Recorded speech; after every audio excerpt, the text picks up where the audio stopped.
एक Cozi ambience में movie देखना किसको अच्छा नहीं लगेगा।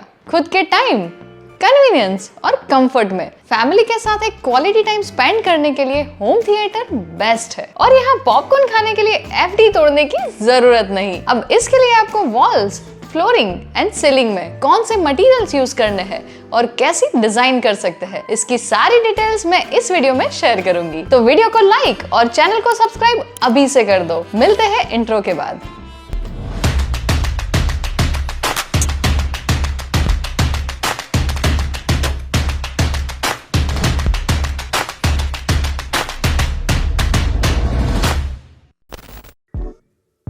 होम थिएटर का लेआउट प्लान करने के लिए सबसे पहला स्टेप है कि रूम की साइज कितनी लेनी है। उसके लिए आपको डिसाइड ये करना है कि आप रूम में कितने लोगों का सिटिंग प्लेस करना चाहते हैं। नंबर ऑफ सिटिंग के अकॉर्डिंग आप डिसाइड कर सकते हैं कि सोफा सिंगल लाइन में आएगा या मल्टीपल लाइंस में। यहाँ आप सिंगल लाइन रिक्लाइनर चेयर्स भी प्लान कर सकते हैं। अगर आप एक से ज्यादा लाइन में सिटिंग रखने वाले हैं तो एडवाइजेबल है कि आप उसे डिफरेंट लेवल्स में प्लान करें, पर उसके लिए आपको अपने रूम का अवेलेबल हाइट चेक करना पड़ेगा। होम थिएटर स्पेस का आइडियल अरेंजमेंट रेक्टेंगुलर रूम में बेटर होता है, जो सराउंडिंग साउंड का डिस्ट्रीब्यूशन ज्यादा इफेक्टिव वे में करने में हेल्प करेगा। इसलिए हो सके तो स्क्वायर रूम्स को अवॉइड करना। अब देखते हैं ये रेक्टेंगुलर रूम में फर्नीचर कैसे प्लेस करना है। रूम के शॉर्टर वॉल पर स्क्रीन आएगी एंड उसके सामने सिटिंग अरेंजमेंट होगा। जैसे मैंने बताया, अगर आप ज्यादा लोगों का सिटिंग अरेंज करने वाले हो तो उसे मल्टीपल लेवल्स में प्लान करें, ताकि स्क्रीन को देखते वक्त पीछे वाली लाइन में बैठने वाले लोगों की आई साइट ब्लॉक ना हो। मल्टीपल लेवल सिटिंग में मिनिमम स्टेप हाइट 8 इंचेस रखना है। अगर आपके रूम का हाइट 10 फीट से ज्यादा है तो आप 12 to 16 इंचेस लेवल डिफरेंस भी क्रिएट कर सकते हो। थिएटर है तो उसमें जितने कम ओपनिंग्स एंड कॉर्नर्स होंगे वो बेटर होगा। आप कोई भी मूवी थिएटर देख लीजिए, वहां पर विंडो तो नहीं होगी, तो आप इसे ऐसी जगह भी बनवा सकते हैं जहां पर विंडोज ना हो, जैसे कि बेसमेंट एरियाज। अगर विंडो है तो क्या करें, उसे अकोस्टिक पैनल से हाइड कर सकते हैं। कैसे, चलो बताती हूँ। होम थिएटर में अकोस्टिक ट्रीटमेंट करना इतना जरूरी क्यों है? अकोस्टिक ट्रीटमेंट रूम में सुपीरियर साउंड एक्सपीरियंस अचीव करने में हेल्प करता है। वॉल्स पर अकोस्टिक पैनलिंग करने से साउंड रिफ्लेक्शन कम होगा, जिससे साउंड क्रिस्प एंड क्लियर सुनाई देगा। यह आपको बाहर का साउंड अंदर आने से रोकने में एंड अंदर का साउंड बाहर ट्रांसफर ना हो उसमें हेल्प करता है। अकोस्टिक पैनलिंग में आप कोई भी साउंड एब्जॉर्बिंग मटेरियल यूज कर सकते हैं, जैसे wood fibre, fabrics like wool, cotton, velvet, microfibre, suede, polyester, fibre glass, mineral wool and foam. आप ऐसे बेस स्ट्रैप्स कॉर्नर्स में लगा सकते हैं to reduce sound reflections. Simply ऐसे मटेरियल्स यूज करें जो सॉफ्ट और पोरस हो। हार्ड सरफेसेस साउंड को ज्यादा रिफ्लेक्ट करती है, मतलब कि आप होम थिएटर रूम में टाइल फ्लोरिंग और वॉल पर ग्लास पैनलिंग नहीं कर सकते। आप विंडो को भी अकोस्टिक पैनल से क्लोज कर सकते हैं, मतलब कि आपकी एल्यूमिनियम या यूपीवीसी वाली विंडोज के अंदर की साइड अकोस्टिक मटेरियल से बनी विंडोज इंस्टॉल कर देना। अगर इतना सब नहीं कर सकते तो आप सिंपली अपनी विंडो पे साउंड एब्जॉर्बिंग मटेरियल वाला कर्टन लगा दो। अब वॉल्स पे क्या करना है ये तो पता चल गया, तो अब करते हैं सीलिंग एंड लाइटिंग की बात।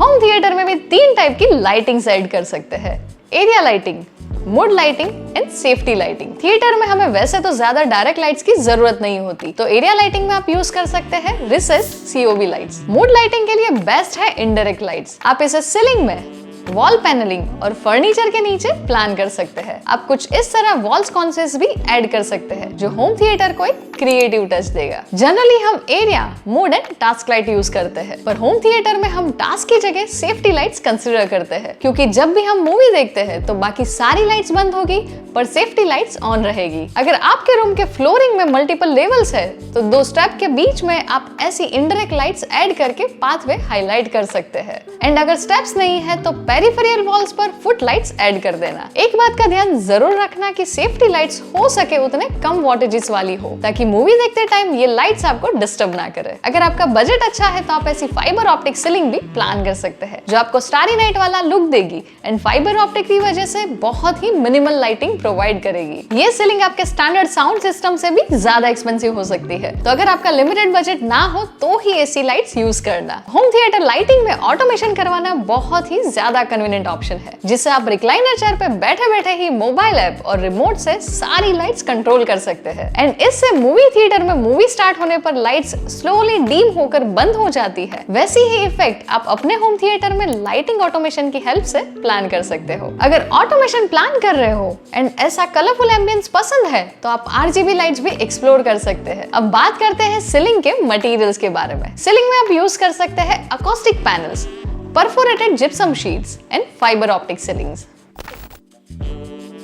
होम थिएटर के सिटिंग अरेंजमेंट में रिक्लाइनर्स लेना कंपलसरी नहीं है। अगर आपको ज्यादा नंबर ऑफ सिटिंग की जरूरत ना हो तो आप सिंपली ऐसा एक कंफर्टेबल काउच स्क्रीन के सामने ऐड कर देना। लेकिन अगर आपको ज्यादा लोगों का सिटिंग चाहिए तो आप उसे इस तरह एलिवेटेड प्लेटफॉर्म्स पर प्लान कर सकते हैं। अब ये प्लेटफॉर्म्स के ऊपर आप काउच भी रख सकते हैं, रिक्लाइनर्स भी, एंड अगर ज्यादा एक्सपेंस नहीं करना तो क्लासिक मैट्रेसेस विद कुशन्स वाला अरेंजमेंट भी कर सकते हैं। अगर आप प्लेटफॉर्म्स पर रिक्लाइनर रखने वाले हो तो देख लेना कि एक प्लेटफॉर्म का डेप्थ मिनिमम 48 इंचेस हो। अब करते हैं screen size and sound system की बात, पर उससे पहले एक इंपॉर्टेंट बात, अगर इंटीरियर डिजाइन करते वक्त आपको कोई भी डाउट्स हो तो वो आप मुझसे पूछ सकते हैं एक 1-to-1 वीडियो कॉल पर। मैं खुद आपकी सारी क्वेरीज क्लियर करूंगी। इसकी लिंक आपको डिस्क्रिप्शन में मिल जाएगी।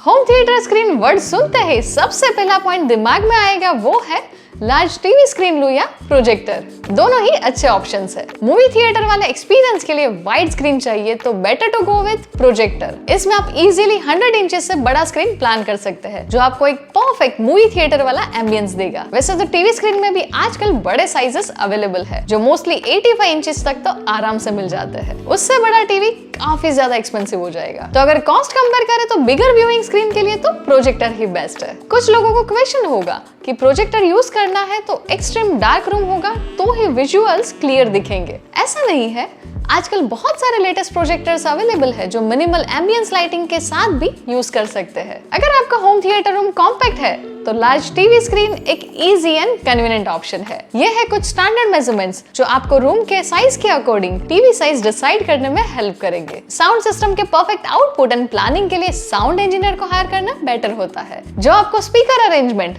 मॉडल सिलेक्शन और सराउंडिंग इफेक्ट्स को परफेक्ट कैलकुलेशन के साथ प्लान करके देगा। आप कुछ इस तरह होम थिएटर स्क्रीन के साथ वर्चुअल गेम्स भी खेल सकते हैं। प्रोजेक्टर के लिए स्क्रीन की बात करें तो एक स्टैंडर्ड थंब रूल है कि आपके स्क्रीन की साइज रूम के साइज से 1/3 होनी चाहिए। अब प्रोजेक्टर कर्टन के अंदर भी स्पीकर्स प्लान कर सकते हो, जो एक सराउंडिंग इफेक्ट क्रिएट करने में हेल्प करेगा। अगेन मैं इंसिस्ट करूंगी कि साउंड के लिए तो आप कोई इंजीनियर से कंसल्ट करके ही प्लान करना। वो आपके रूम के अकॉर्डिंग कहां पर कौन से और कितने स्पीकर्स आएंगे उसके लिए डिटेल में गाइड करेंगे। प्रोजेक्टर्स के लिए बेस्ट ब्रांड्स है Epson, Sony, Hisense, BenQ, ViewSonic and Portronics.